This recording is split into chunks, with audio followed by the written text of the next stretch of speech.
Hi there, Chris from TotallyEV, and here I'm doing a dedicated audio review of the MG HS. If you want a detailed review of the vehicle itself, do check it up on your pop-up banner, down the description below, or indeed in the pinned comments. Now to kick off this video, I would like to talk about its audio configuration. And here, as I am sat in the plug-in hybrid model, there is a 6-speaker audio system that comes featured as standard in both the SE and the Trophy spec. Here you'll find 170mm mid-range drivers within each of the 4 doors and 35mm drivers which serve as tweeters within the front mirror triangles. The combination of all of this leads to a maximum total power output of 240 watts. If, however, you go for the regular petrol HS model, you'll find that in the SE spec, there's only a 4-speaker audio system that outputs 160 watts, and this is due to the fact that you have the omission of rear audio drivers. Indeed, the 170mm mid-range drivers are no longer present. Now for you to tinker around with the audio drivers, you'll want to navigate on the 10.1-inch display. And again, just as a reminder, I'm sat in the 6-speaker audio system with the 3D audio processing. And here you'll be able to see that in terms of my own settings, I've left the loudness on and I've gone on the medium SDV setting. As for the EQ, what I have done is added 1 notch to 80 Hz, left 500 Hz untouched, taken 1 notch off 1 kHz, left 5 kHz untouched, and added 2 notches to 16 kHz. As for the overall soundstage, I've left it to all for 3D audio processing and enabled the virtual subwoofer. Now for you to connect up to the infotainment system, you have got Bluetooth where the SBC codec is supported only.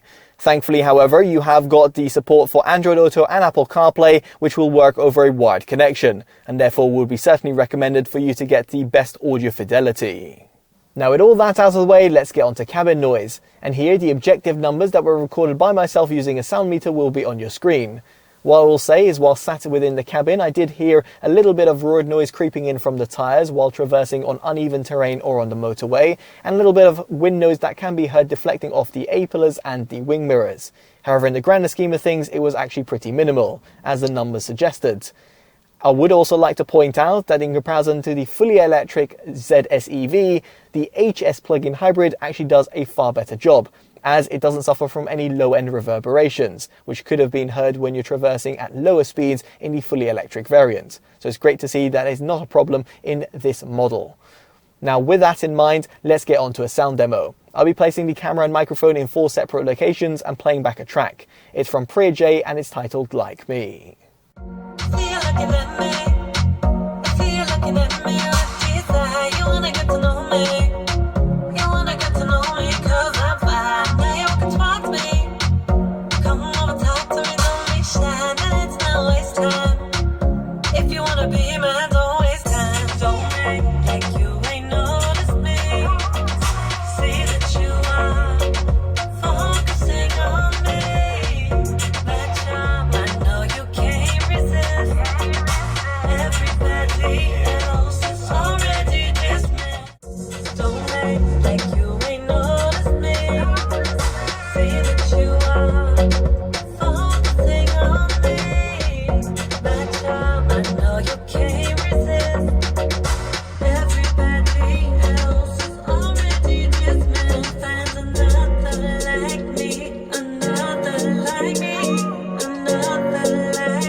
Now I do appreciate an audio demo over YouTube, specifically using my microphones isn't exactly ideal, so let me get onto my subjective opinion.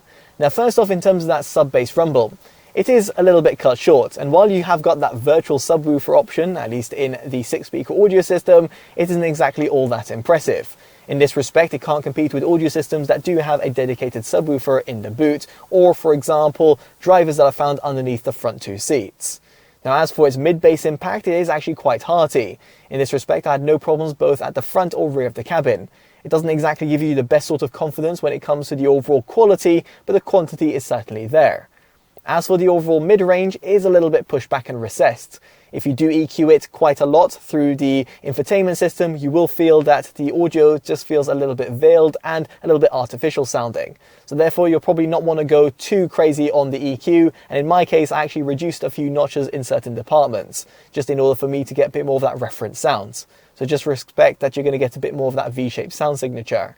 As for the highs, they extend relatively well at the top end at the front of the cabin. However, at the rear, due to the omission of any sort of tweeters, it means that the rear occupants will be left uninspired and wanting a little bit more. Now, as for the overall soundstage, I feel that the overall instrument separation, specifically at the front of the cabin, was decent, albeit not exactly perfect. While the overall involvement, in other words, the overall width and depth, was there due to the inclusion of those rear audio drivers. So therefore, if I was looking at the regular HS petrol model, I would feel that I would want to upgrade to the more expensive trim level due to having those extra audio drivers at the rear of the cabin. Ultimately, what I'm trying to say over here is that the audio system that's comprised within the HS plug-in hybrid, which is a 6-speaker system with 3D audio processing, does a decent job across the board. It's not exactly the worst, nor is it the best. And as a result, it gets our Audio Approved award. Now, I'd be curious to know what you make of the audio system down in the comment section below. And if you've liked this independent detailed audio review, definitely do consider dropping a like, subscribing, and hitting that bell notification.